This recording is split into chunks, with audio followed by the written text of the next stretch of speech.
biftuu baatu yeroo dansaan dhufe ka'aa barannu biftuun saata wanga gammada jirti isin waliin barachuuf baay'ee hawwiteetti biftuun barachuu jaallatti gaafillee gaafatti gaafii yoo qabaate tasaa hin calliftu biftuun gammaduudha waan barattu fi barnoota yoo jaallattan baradha. Biftuun barachuu jaalatti. Boontuu fi dabbasaa ishee.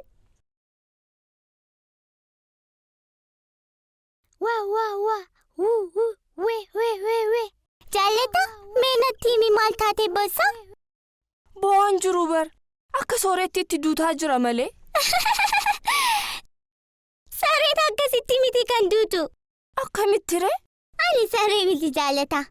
Kanaaf sirriitti hin danda'u. Ani garuu nan danda'a. Hin agarta. Sirriitti immoo nan shaakala. Wee. Akkasii miti jaallata. Jedhu. Anis bara akkasuman jedhe. Wee. Ani akka soorettiitti jechuun barbaada. Wee. Sooretti saree dhaabar. Ati immoo saatawwaadha. Yoomiyyuu saree ta'uu hin dandeessu. Sattawwaa ta'uun barbaadu. Saree ta'uun barbaada. Maaliif? Akka sooretti saree ta'uu dandeenyaan sagalee bareedaan baasa. Wee. Saatawwaan saree ta'uu hin danda'u. Isayyuu immoo iyyi keenya jeeqaa jira. Akka soorettii ta'uun barbaada. Wee. Saree ta'uu hin dandeessu sin jedhe. Maaloo natti niyyiin? Nan danda'a.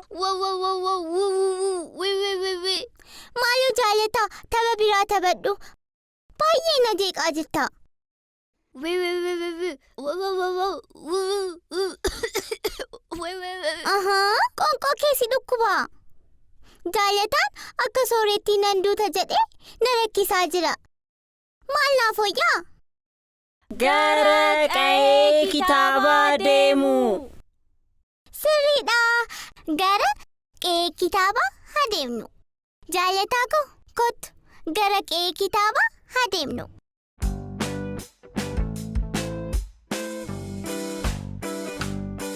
Gara qe'ee kitaabaa nuti deemuu fi gara qe'ee kitaabaa ammuma deemuu fi rakkoo hiikuudhaa fi furmaata argachuuf kitaabni nuuf jiru qe'ee kitaabaa keessa dubbisuun ni jaallanna dubbisuun rakkoo ni hiikna gara qe'ee kitaabaa nuti deemuu fi gara qe'ee kitaabaa ammuma haa deemnu kaa. Kitaaba isa kamii kan har'a dubbisnu? Saree akkan ta'u kitaaba na gargaaruudha? Boontuu fi dabbasaa ishee. Arganne? Boontuu fi dabbasaa ishee. Haa dubbisnu. Mee haa dubbisnu. Boontuun naannoo Go'aatsiyoon kan jiraattu mucaa xiqqoodha. Guyyaa keessaa gaaf tokko fardi miidhagaan tokko karra balbala isaanii osoo darbu agarte. Eegee fardichaa isa dheeraa fi miidhagaa argite. Maal ta'a? Anis osoon mataa akkas dheeratuu fi miidhagu qabaadhe. Jettee hawwite. Boontuun taphachaa oolte yommuu biftuun lixxu gara kutaa ciisicha ishee galte. Boontuun hawwiin ishee dhugoomee dabbasaa dheeraa akka qabdu barte. Waan agartu sirumaa'uu amanuu hin dandeenye. Dabbasaa ishee tuttuqa. Akkam namatti tola. Hawwiin koo dhugoomee dabbasaa kana fakkaatuun argadhe. Jettee boontuun dabbasaa isheetiin haguugamte. Dabbasaan boontuu akkam bareeda? Boontuun ciree ishee nyaachuuf yeroo mara teessoo irra rakkoo baay'een dabbasaa ishee sirreessitee teessi. Ciree isheerraa takka afaan kaayyattee yommuu alaaffattu akka tasaa sagalee qac jedhu dhageesse. Arraba isheettis waan namatti hin tolle itti dhaga'ame. Boontuunis afaan ishee keessa dabbasaan ishee akka seene barte. Akkam nama jibbisiisa. Jette. Afaan ishee keessas dabbasaa ishee harkistee ariitiidhaan baasuu eegalte. Baay'ee dheeraa waan tureef nyaata ishii waliin laaqame. Dabbasaan boontuu rakkisaadha. Dabbasaa ishee dhiqachuuf qodaa irratti dhiqatan tarreessite. Achi bishaanii fi saamunaa fayyadamuun dabbasaa ishee qulqulleessuu eegalte. Dabbasaan ishee baay'ee fi dheeraa waan tureef hoomacha saamunaa irraa baasuu hin dandeenye. Inumaayyuu hoomachi saamunaa ija ishee keessa seenee gubuu eegale. Dadhabbii dheeraa booda imimmaan ishee buusaa saamunaa dabbasaa ishee irraa qulqulleessitee xumurte. Boontuun osoo dabbasaa ishee dhiqattu manni barumsaa waan itti balfateef taaksii qabattee deemte. Foddaan konkolaataa banaa waan tureef dabbasaa boontuu hiike. Kanarra darbee karaa foddaan bahee mana jala meeshaatti bubbu'ee kukuffisaa ture. Boontuun yeroo gara mana barumsaa geessu barattoonni hunduu Boontuu haadha dabbasa. Boontuu haadha dabbasa. jecha ishee hordofuu eegalan. Boontuun waan akkasii kan hin baratamnetti qofaatti baqattee gaattiraa jalatti dhokatte. Garuu dabbasaan ishee inni dheeraan gaattiraa jala dhokachuu hin dandeenye. Ijoolleenis dabbasaa ishee arganii bakka isheen dhokatte argan. Ijoolleen tokko tokko dabbasaa ishee irratti rarra'u. Kaan immoo shungulullee itti taphachuu eegalan. Boontuun dabbasaa isheetti baay'ee aatte. Nama gaddisiisti. Barattoonnis asii fi achi ishee qabanii waan harkisaniif ishee dhukkube.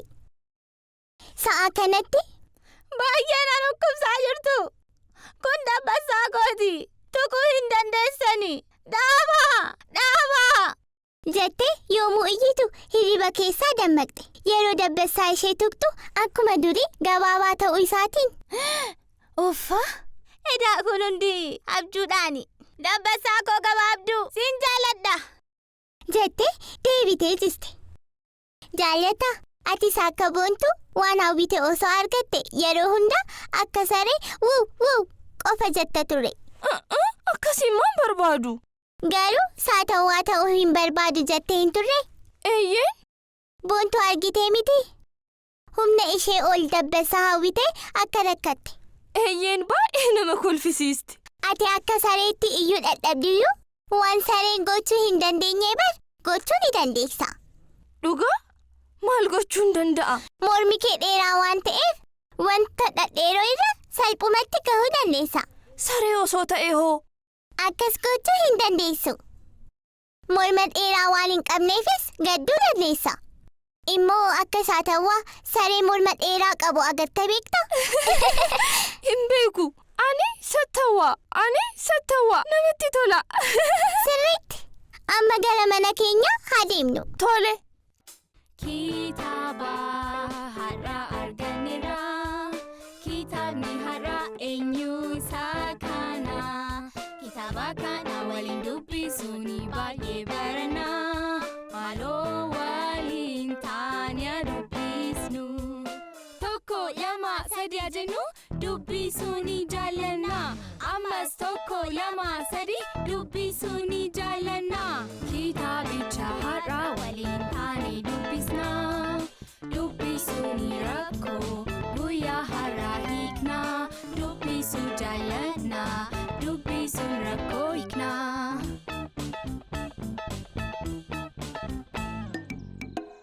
Boontuu fi dabbasaa ishee kitaaba jedhu waan nu waliin dubbistanii fi rakkoo jiru akka furruuf waan nu gargaartaniif guddaa galatooma. Isiniin jaalladha. Nagaatti.